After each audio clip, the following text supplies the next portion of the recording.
At this point in time, there is a need for us to ask ourselves, who are the benefactors of one Nigeria? Who are the people that are benefiting from one Nigeria? Is Nigeria truly one?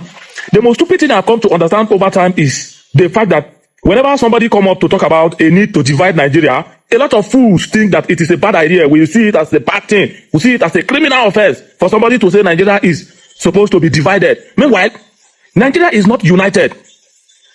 From 1914 up till date, when Nigeria was amalgamated till this point, if you take a look at a critical aspect of our society, you will realize that the Northerners have been migrating to the South in uncountable number, the same way the Southerners have been migrating to the North.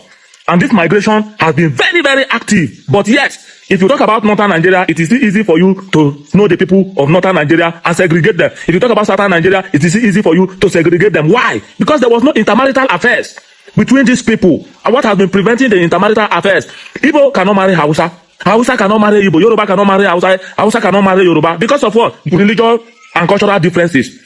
And sometimes we compare ourselves to US, to different countries of the world, to China. If you go to China, there is nothing like somebody from North China cannot marry somebody from South China.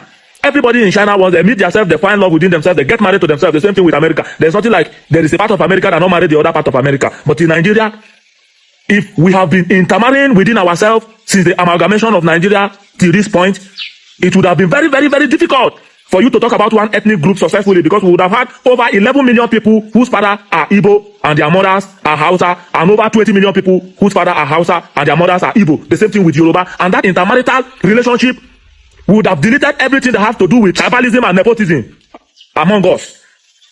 But it is not possible.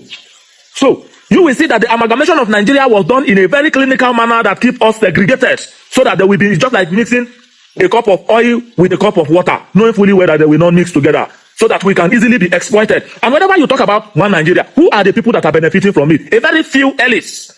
Who are the stakeholders of the British business that has been invented? So, why is it possible for new countries to be formed in Europe? If you go to Europe from the year 2000 to 2026, as we speak, almost 30 countries have been formed.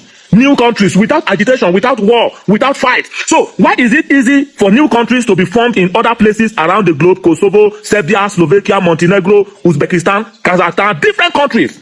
New countries have been formed peacefully. But if it comes down to our own place here, to form a new country is a big deal. Why?